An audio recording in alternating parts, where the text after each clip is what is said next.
বন্ধুসকল নমস্কাৰ। আশা কৰোঁ আপোনালোক সকলো কুশলে আছে। বন্ধুসকল, আজি আপোনালোকৰ সৈতে এই সময়ত জনাবলৈ লৈ আছোঁ চাওক, কৰ্মচাৰী আৰু পেঞ্চনাৰসকলৰ পে' ৰিভাইজৰ এটা নতুন খবৰ শেহতীয়াকৈ প্ৰকাশ পাইছে।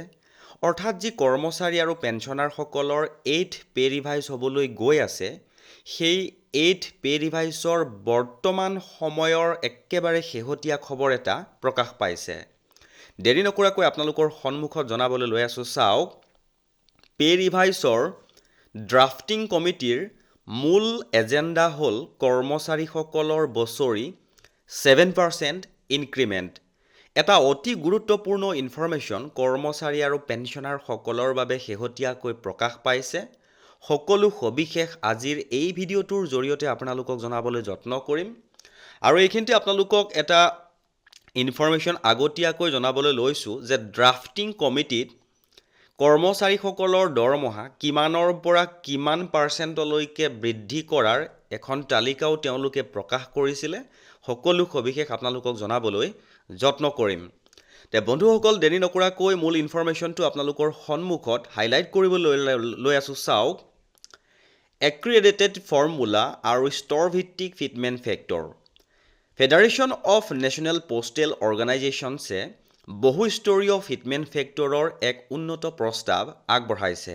পূৰ্বৰ আয়োগসমূহে সাধাৰণতে একে গুণক প্ৰয়োগ কৰিছিল যদিও FNPOয়ে 3.0ৰ পৰা 3.25লৈকে ধাপে ধাপে বা ষ্টেপ বাই ষ্টেপ বৃদ্ধিৰ প্ৰস্তাৱ আগবঢ়াইছে।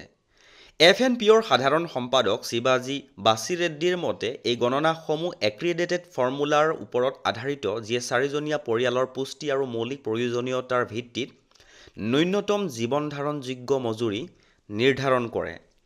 এইখিনিতে আপোনালোকক জনাবলৈ লৈছোঁ যে ড্ৰাফটিং কমিটিৰ যিখন বৈঠক হৈছিলে সেয়া এটা সপ্তাহ জুৰি হৈছিলে আৰু বিভিন্ন দল সংগঠনে কৰ্মচাৰী আৰু পেঞ্চনাৰসকলৰ হৈ প্ৰস্তাৱসমূহ দাখিল কৰিছিলে। শেহতীয়াকৈ যি গুৰুত্বপূৰ্ণ ইনফৰমেশ্যনসমূহ, অৰ্থাৎ কৰ্মচাৰীসকলৰ বাবে যিসমূহ প্ৰস্তাৱ আগবঢ়োৱা হৈছে ড্ৰাফটিং কমিটিত, সেইখিনি জনাবলৈ লৈছোঁ চাওক। প্ৰস্তাৱিত স্তৰভিত্তিক ফিটমেণ্ট গঠন লেভেল 1ৰ পৰা 5লৈ 3.00 গুণক সৰ্বনিম্ন বেতনভোগী কৰ্মচাৰীসকলৰ বাবে উল্লেখযোগ্য বেতন সংশোধন, অৰ্থাৎ যিসকল কৰ্মচাৰীয়ে সৰ্বনিম্ন বেতন পায় তেওঁলোকৰ উল্লেখযোগ্য বেতন সংশোধনৰ কথা উল্লেখ কৰিছে। লেভেল 6ৰ পৰা 12লৈ 3.05ৰ পৰা 3.10লৈ তত্ত্বাৱধান আৰু কাৰিকৰী দায়িত্বৰ স্বীকৃতিস্বৰূপ, লেভেল 16 আৰু তাতকৈ ওপৰলৈ 3.25 পৰ্যন্ত শীৰ্ষ স্তৰত বেতন সংকোচন ৰোধ কৰিবলৈ। দাবীপত্ৰ মাত্ৰ মৌলিক বেতন নহয়, ফিটমেণ্ট ফেক্টৰ মূল বিষয় হ'লেও আন কেইবাটাও গুৰুত্বপূৰ্ণ দাবী আগবঢ়োৱা হৈছে। কেন্দ্ৰীয় চৰকাৰী কৰ্মচাৰী কনফেডাৰেশ্যন আৰু অল ইণ্ডিয়া ডিফেন্স এমপ্লয়িজ ফেডাৰেশ্যনে উল্লেখযোগ্য দাবীসমূহ দাখিল কৰিছে। বাৰ্ষিক বৃদ্ধি বৰ্তমান 3% হাৰৰ সলনি 7% কৰিবলৈ দাবী জনোৱা হৈছে। পৰিয়াল একক বৃদ্ধি 3জনৰ সলনি 5জন হিচাপে অন্তৰ্ভুক্ত গণনাৰ দাবী কৰা হৈছে, যি মৌলিক বেতন গণনাত প্ৰায় 66% বৃদ্ধি সম্ভৱ।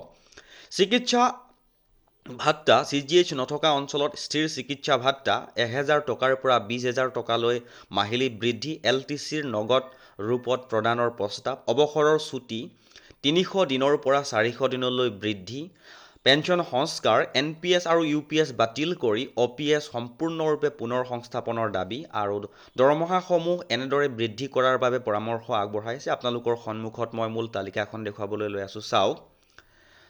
এখন গুৰুত্বপূৰ্ণ ইনফৰমেশ্যন শেহতীয়াকৈ প্ৰকাশ পাইছিলে আৰু আপোনালোকৰ জ্ঞাতাৰ্থে ইয়াৰ পাছৰ যিখিনি ইনফৰমেশ্যন জনাবলৈ যত্ন কৰিছোঁ।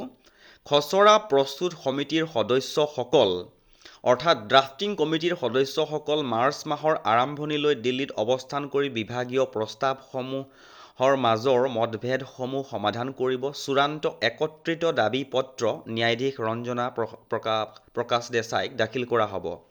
অৰ্থাৎ এই যিসমূহ দল সংগঠনে তেওঁলোকৰ দাবী দিছে বা প্ৰস্তাৱ আগবঢ়াইছে, এইসমূহ মাৰ্চ মাহলৈকে তেওঁলোকৰ আলোচনা বিলোচনা চলি এটা চূড়ান্ত পৰ্যায়ত উপনীত হ'ব আৰু চূড়ান্ত পৰ্যায়ত উপনীত হোৱাৰ পাছতেই সেই চূড়ান্ত প্ৰতিলিপি দাবীপত্ৰ ন্যায়াধীশ ৰঞ্জনা দেশাইক দাখিল কৰা হ'ব বুলি উল্লেখ কৰিছে।